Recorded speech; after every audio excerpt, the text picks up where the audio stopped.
और इसी बीच चलिए सीधा रुख करते हैं इस वक्त दिल्ली के विज्ञान भवन का, जहां पर राष्ट्रपति द्रौपदी मुर्मू इस वक्त संबोधित कर रही हैं। यशो नायक जी, विद्युत मंत्रालय के सचिव श्री पंकज अग्रवाल जी, ऊर्जा दक्षता ब्यूरो के महानिदेशक श्री धीरज कुमार श्रीवास्तव जी, सभी ऊर्जावान प्यारे बच्चों, गणमान्य अतिथियों, देवियों और स्वजनों, सभी को नमस्कार।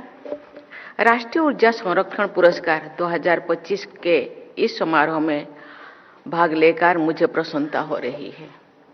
मैं सभी पुरस्कार विजेताओं को हार्दिक बधाई देती हूँ। उन्होंने ऊर्जा संरक्षण के क्षेत्र में महत्वपूर्ण योगदान दिया है और नवीन तकनीकों के माध्यम से प्रभावी प्रयास किए हैं। आज पुरस्कृत बच्चों को मैं बहुत बहुत बधाई देती हूँ। उन्होंने ऊर्जा संरक्षण के विषय पर अपनी कल्पना और संवेदनशीलता को सुंदर चित्रों के माध्यम से प्रस्तुत किया है। बच्चों के लिए तो थोड़ा ताली हो जाए।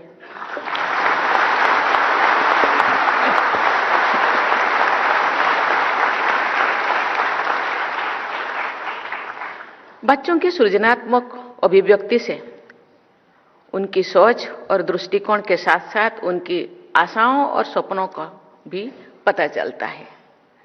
ऐसे प्रभावशाली बच्चे भविष्य में गहन एवं सकारात्मक परिवर्तन का मार्ग भी प्रशस्त करेंगे। अगर देश के बच्चे और युवा ऊर्जा संरक्षण के महत्व के बारे में जागरूक हो जाए और इसके लिए प्रयत्न करें तो इस क्षेत्र में लक्ष्यों की प्राप्ति तथा देश का स्थायी विकास सुनिश्चित किया जा सकता है। भारत विश्व की सबसे तेजी से बढ़ती हुई अर्थव्यवस्था में से एक है। विकास की इस यात्रा में सभी नागरिकों तक बिजली की पहुंच, शहरीकरण, औद्योगिक विस्तार और जीवन स्तर पर सुधार के कारण ऊर्जा की आवश्यकता भी तेजी से बढ़ रही है। ऊर्जा की बचत ऊर्जा का सबसे पर्यावरण अनुरूप और विश्वसनीय स्रोत है। ऊर्जा संरक्षण केवल एक विकल्प नहीं बल्कि आज की सबसे महत्वपूर्ण आवश्यकता में से एक है। ऊर्जा की बचत का अर्थ केवल कम उपयोग करना नहीं बल्कि समझदारी से, जिम्मेदारी से और दक्षता के साथ ऊर्जा का लाभ उठाना है।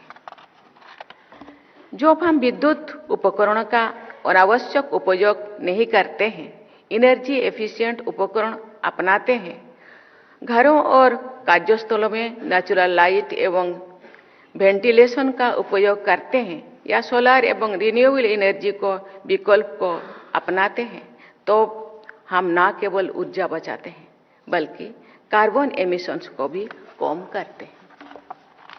स्वच्छ वायु और सुरक्षित जल स्रोतों को बनाए रखने तथा बैलेंस इकोसिस्टम के लिए भी ऊर्जा की बचत महत्वपूर्ण है।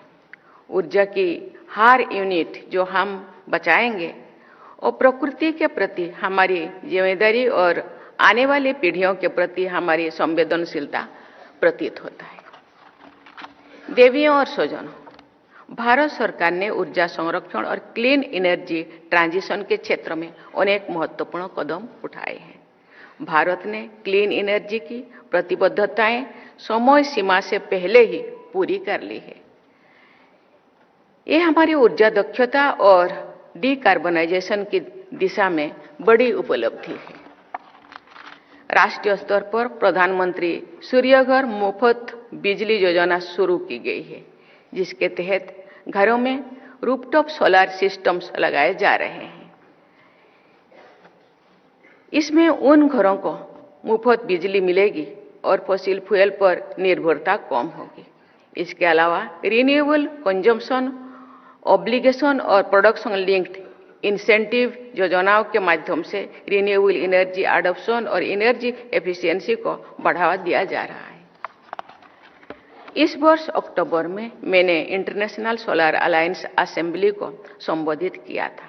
उस महत्वपूर्ण मंच पर मैंने रेखांकित किया था कि सस्ती और स्वच्छ ऊर्जा तक पहुंच समुदायों को सशक्त बनाती है। इससे स्थानीय अर्थव्यवस्था को गति मिलती है और आगे बढ़ने के लिए नए अवसर भी उत्पन्न होती है। मैंने ये भी कहा था और आज से उसको मैं दोहराना चाहती हूँ कि ग्रीन एनर्जी केवल विद्युत उत्पादन तक सीमित नहीं है, बल्कि ये सशक्तिकरण और समावेशी विकास का प्रभावी माध्यम भी है। देवियों और स्वजनों, भारत ग्रीन हाइड्रोजन टेक्नोलॉजी को क्लीन एनर्जी ट्रांजिशन का महत्व हिस्सा बनाते हैं।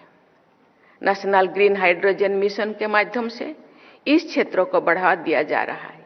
इस मिशन के अंतर्गत रिन्यूएबल एनर्जी से ग्रीन हाइड्रोजन उत्पादन की क्षमता बढ़ाया जा रही है तथा देश को ग्लोबल हब बनाने और फॉसिल फ्यूल पर निर्भरता कम करने पर जोर दिया जा रहा है। अंतर्राष्ट्रीय स्तर पर भारत ने अपने नेशनली डिटरमाइंड कंट्रीब्यूशंस को अपलोड किया है, जिससे हमारा योगदान ग्लोबल क्लाइमेट एक्शन में मजबूत हुआ है और विश्व में सस्टेनेबल डेवलपमेंट और नेट जीरो गोल्स की दिशा में भारत की प्रभुत्व भूमिका स्पष्ट हुई है। मुझे बताया गया है कि वर्ष 2023-24 में भारत के एनर्जी एफिशिएंसी दिशा में किए गए प्रयासों से 53.60 million tonne of oil equivalent ऊर्जा की बचत हुई है। इन प्रयासों से प्रतिवर्ष आर्थिक बचत हो रही है और कार्बन डाइऑक्साइड एमिशन में भी बहुत कमी आई है। मैं इस उपलब्धि के लिए ऊर्जा मंत्री श्री मनोहर लाल जी और उनकी पूरी टीम को बहुत बहुत बधाई देती हूँ।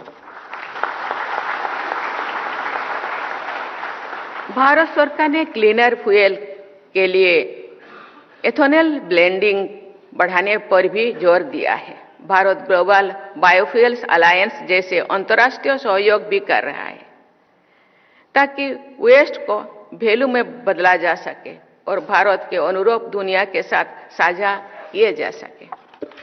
भारत एक सुव्यवस्थित कार्बन क्रेडिट ट्रेडिंग स्कीम को भी बढ़ावा दे रहे हैं, जिससे द्वारा सरकारी और निजी संस्थानों को अर्थव्यवस्था के डिकार्बनाइजेशन को तेज करने और एमिशंस कम करने के लिए उत्कृष्ट प्रयास करने हेतु प्रोत्साहित किया जा रहा है। मुझे विश्वास है कि ये सभी कदम ऊर्जा और पर्यावरण के संरक्षण के लिए प्रभावी सिद्ध होंगे। देवियों और स्वजनों, भारत के एनर्जी ट्रांजिशन की सफलता के लिए प्रत्येक क्षेत्र और नागरिक की भागीदारी आवश्यक है। सभी क्षेत्रों में ऊर्जा दक्षता लाने के लिए बिहेवियरल चेंज सबसे महत्वपूर्ण है। ये प्रसन्नता की बात है कि सरकार द्वारा बिहेवियरल चेंज के लिए भी अनेक कार्य चलाया जा रहा है। प्रकृति के साथ संतुलित जीवन शैली अपनाने की चेतना भारत की सांस्कृतिक परंपरा का मूल है। ये भाव विश्व को दिए गए हमारी संदेश लाइफस्टाइल फॉर एनवायरनमेंट लाइफ का आधार है। मैं ऊर्जा संरक्षण के क्षेत्र में कार्य करने वाले सभी लोगों को तथा विशेष रूप से बच्चों को बहुत बहुत बधाई देती हूँ। आपका योगदान आने वाली पीढ़ियों के लिए एक स्वस्थ और उज्जवल भविष्य सुनिश्चित करेगा। मुझे पूरा विश्वास है कि सामूहिक दायित्व, साझेदारी और जन भागीदारी की इस भावना के साथ भारत ऊर्जा संरक्षण की दिशा में अग्रणी भूमिका निभाता रहेगा तथा एक हरित और उज्जवल भविष्य की दिशा में अपने लक्ष्यों को अवश्य प्राप्त करेगा।